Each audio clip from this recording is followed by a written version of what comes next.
The first episode starts with Donnie at the police station reporting that he is getting stalked by a woman. She comes to his work house and sends him emails all the time. The police officer doesn't think the woman seems threatening, but Donnie is worried as he thinks that the woman needs help, especially as she's been stalking him for the past 6 months. A flashback shows Donnie working as a bartender in London when he saw his stalker for the first time. When he laid eyes on her, he felt sorry for her. He asked her if she wanted a cup of tea, but she said she couldn't afford it, so he gave her one on the house. She introduced herself as Martha, who worked as a lawyer. She claimed that she owned a law firm, amongst other things, but Donnie wondered why she couldn't afford a cup of tea. Donnie narrates that he moved to London to fulfill his lifelong dream of becoming a comedian, but he failed, so now he's living rent-free with his ex-girlfriend's mother. Martha visited him every single day, with new makeup and new hairstyles. She would stick around for his entire shift. She would monologue breathlessly about people in her life. Donnie admits that he loved it because she was the only person who noticed him. Donnie paid her compliments every now and then, but wouldn't give her his number. He then started receiving around 80 emails a day with spelling errors on words simpler to spell. He refused to go on a picnic with her for her birthday, as he thought that the idea was for lovers, so he went for coffee instead. She considered it a date and asked if he was serious about her. He confirmed it, but just as a friend. He wanted to know who that woman was and what she saw in him, so he decided to follow her back to her apartment that he found filthy. Martha showed up at his stand-up show and was the only person who laughed at his jokes. She had a contagious laugh, which inspired him to make funny jokes. Thanks to her, he had a great set. That night, she confessed that she loved him and caressed his face. Later, she sent him an invite on Facebook. When he checked her wall, he found several pictures of political personalities with her pictures photoshopped next to them. He even found his picture there as well, with a caption that read, "I met someone today, my very own baby reindeer to have and to hold." He Googled her and discovered that she was indeed a lawyer, but she was deranged and struck off after stalking verdict. She got fired for inappropriate behavior with her boss for hanging around outside his house. She even attacked his mother in the street and got imprisoned for that. Donnie was obviously shocked to learn that, but he added her as a friend on Facebook. Donnie couldn't believe he added Martha on Facebook. He tried to unfriend her many times, but always stopped himself. Donnie believed that Martha was ill and misunderstood. Martha started commenting on all his photos, some as far back as when he first opened the account. She then told him that their date was romantic and asked if they were official. She wanted to know if there was someone else. Donnie ignored her and logged off. Donnie went on a date with Terry and they chatted about their lives. Donnie narrates that he met Terry by signing up to a trans dating website. He changed his name to Tony and did everything he could to keep himself disguised. He never expected to fall in love because Terry was brilliant, fierce, and witty.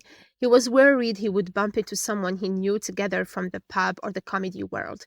He didn't want them to find out he was dating a trans woman. So he decided to keep their dates to a dim cocktail bar on the edge of town.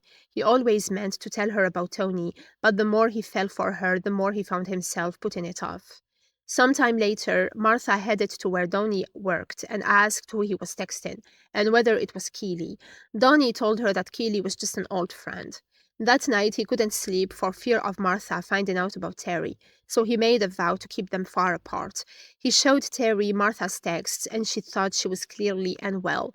Terry wondered why Martha addressed him as Donnie and why he hadn't reported her to the police.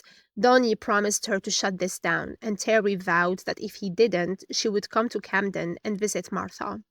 Martha scolded Donnie when he showed up at the pub late. He served her coke and charged her for it, but she started crying. Donnie comforted her and mentioned the age gap between them, because by the time he'd want kids. Martha commented that this world only takes from a person before leaving. That night, Martha flooded his account with email after email, detailing periods, tampons, blood clots, and reinforcing this image of her fertility. Martha would show up at the pub every morning, trail him around the bar, talking endlessly about their future together. She had tickets to his semi-final competition to empty her lungs. Donnie asked Gino to bar Martha, but he refused as he thought that Donnie was nothing without her. Gino then went behind Donnie's back and wrote Martha back, asking for sex as he thought she'd see it as a joke. Donnie called Jason to ask if he could move his semifinal to the other date. He then went to see Terry at the club and they danced together. Terry Googled Martha and knew that she'd been to jail before. She surmised that Donnie was keeping Martha around because of what she gives him. That night, Donnie came back with Terry. On the subway, Terry noticed that his hands weren't very calloused for a builder. She then asked him to give her a proper kiss, but he got off the subway. Then he found Martha waiting for him. She called him filthy because she'd never taken it up the chapter, but she might make concessions for him. She said that men who don't fancy her are either blind or gay. She asked him to stop pushing her away. She offered to help him with the men who hurt him. Donnie decided to walk away, but she followed him. Then she pushed him against the wall and touched it. Martha was then happy as she was making him beat. After that encounter on the street, a frightened Donnie returned home, blocked Martha on Facebook, and took some time off from the pub. But he still felt her grope for days afterwards. He wonders why he froze and let it happen. His flatmate Liz, who is his ex-girlfriend's mom, allowed him to bring people home and comforted him. He later headed to Terry's as he wanted to apologize and tell her the truth about his name and his job. She listened to him for a bit, then kicked him out of her house. On the bus, he changed his name and occupation into comedian on his dating website. Liz then introduced him to her cooking group. Martha happened to be there as well and introduced herself as Sheila, a lawyer. Donnie explains that when he first came to London, he moved with his then girlfriend Keely into her mother's home while they tried to find a place to build a life together. Eventually, Keely moved out on her own. Liz's son died and Donnie continued living with her. He even started wearing her late son's jacket. When Keely found out about his plans to stay, she let him, provided that he never bring chaos to her mother's door. Martha stayed that night and chatted with Liz. Donnie urged her to call it a night, but Liz invited Martha to stay. Donnie ordered Martha to leave and stay away from the house, but she refused until he threatened to call the police. When he headed to his room, he found a picture of her in her underwear. Donnie spent the night panicking as Martha knew where he lived. The next day, he decided to speak to her, but she never showed up. Instead, she waited for him at the bus stop in front of his house. Keely visited the house and asked him to sort out the Martha situation. Martha kept contacting her on Facebook and wouldn't leave her alone. Keely vowed to tell her mom if Martha kept pestering her. Martha continued staying in front of his house every day. He would leave first thing in the morning and she would be there even late at night. She never approached him or came to the house again. When the weather got cold, she would stare at the house for hours on end, prompting Donnie to check up on her and drive her home that night. He made her a cup of tea and stayed with her for a bit. He begged her to give him space and told her that he was breaking up with her. He then asked her to respect the boundaries of their breakup, then left. The next day, she didn't show up at his bus stop, so he breathed a sigh of relief.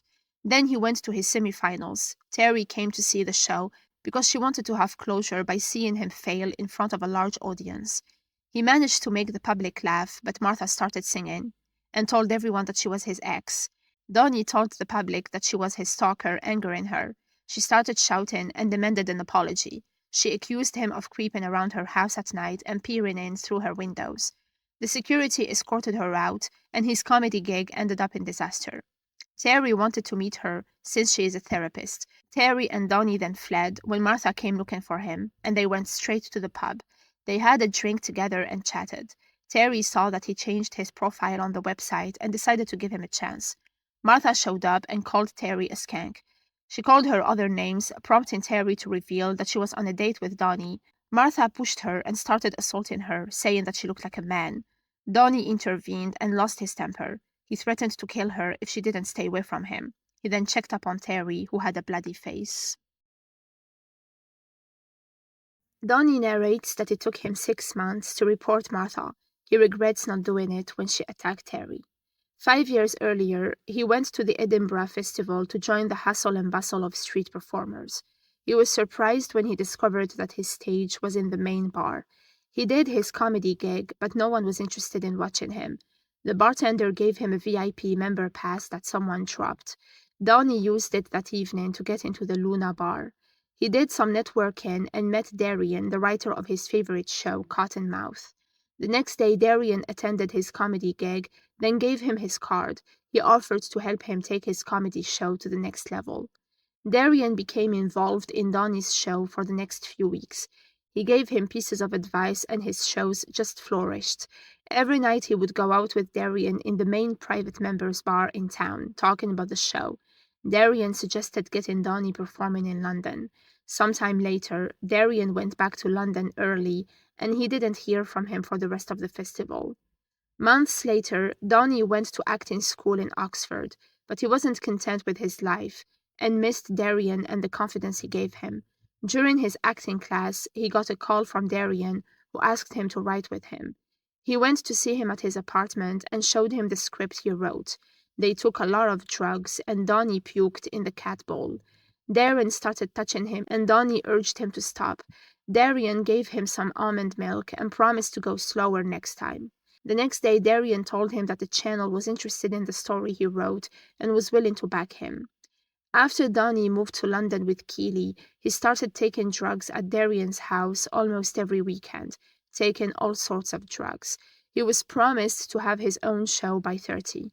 Donnie passed out many times in Darian's company, as he found him lying next to him with his hands and mouth in various places, searching around his body. Darian would later give him brutal script notes and make him do overnight rewrites.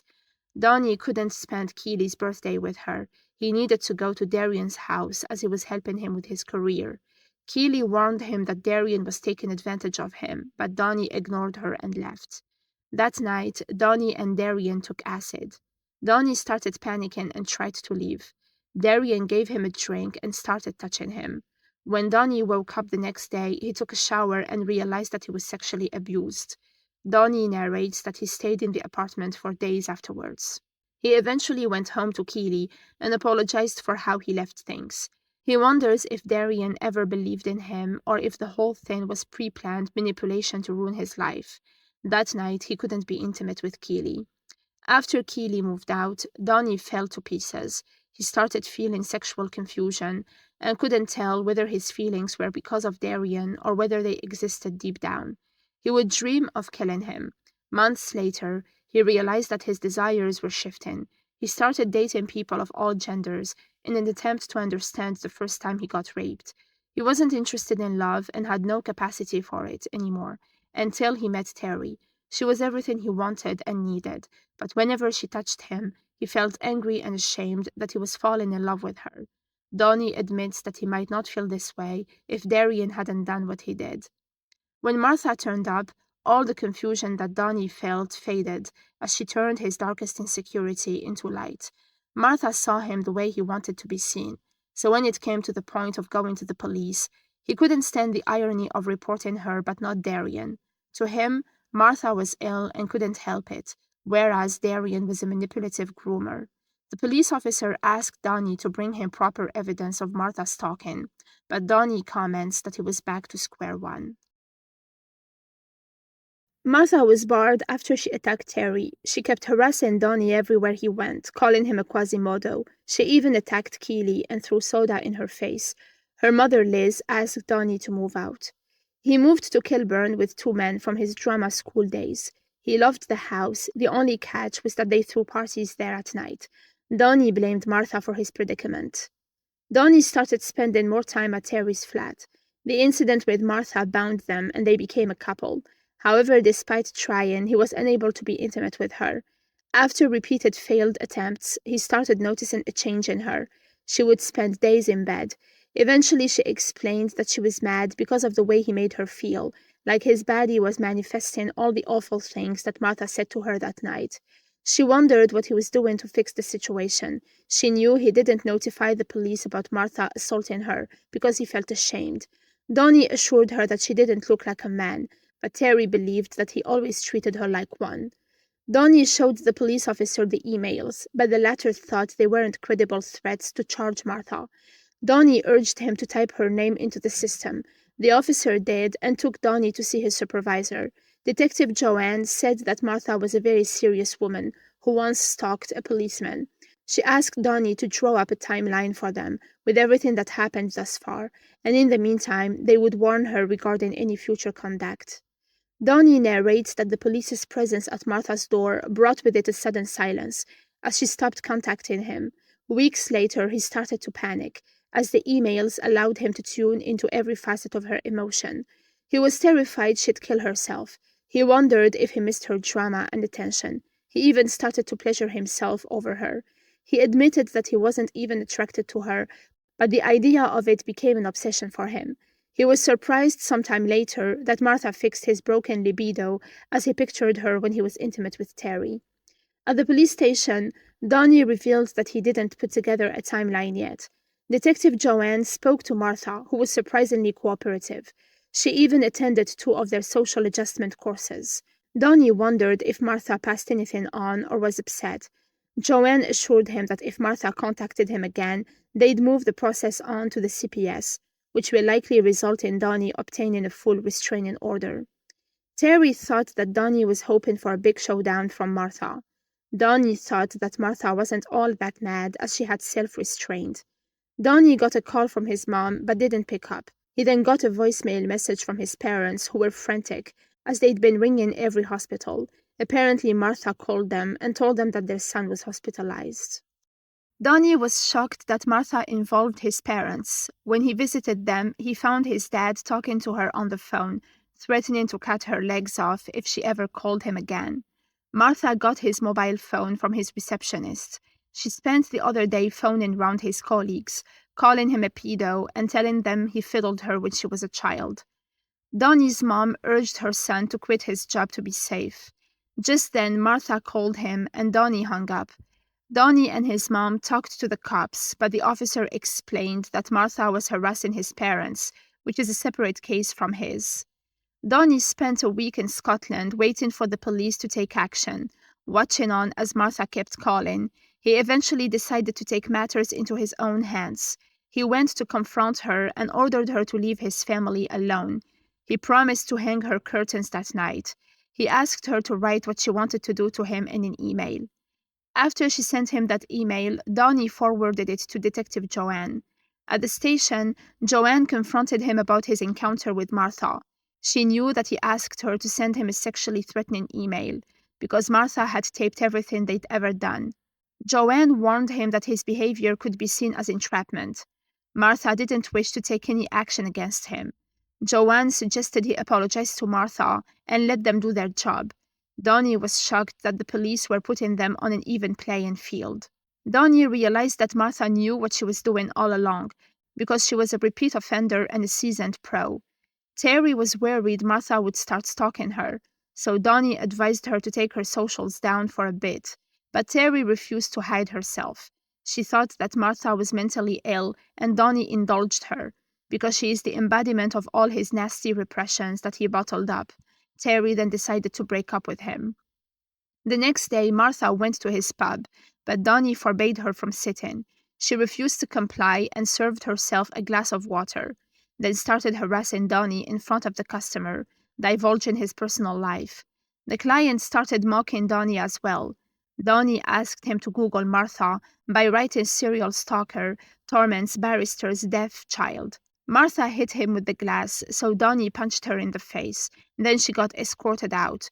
Donnie regretted ever giving her that free cup of tea. The pub's manager, Gino, refused to let Donnie call the police because the landlord wouldn't like what happened at the pub. They would all be accused of negligence and lose their jobs. That evening, Donnie did his comedy gig, but the attendees didn't find his jokes funny. He started talking to the audience about his struggles and naivete. He recalled his encounter with Darian and how he did everything he asked of him to be famous. He confided in them that he got raped and lost his self-respect in the process.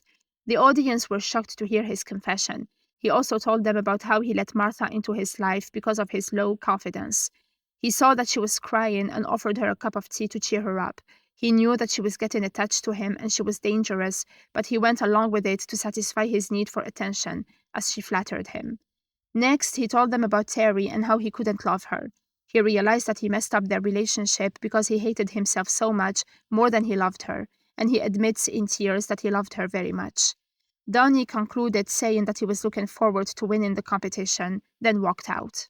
A random audience member recorded Donnie's breakdown and uploaded the video to YouTube, and it went viral. Weeks later, he became the center of a media storm.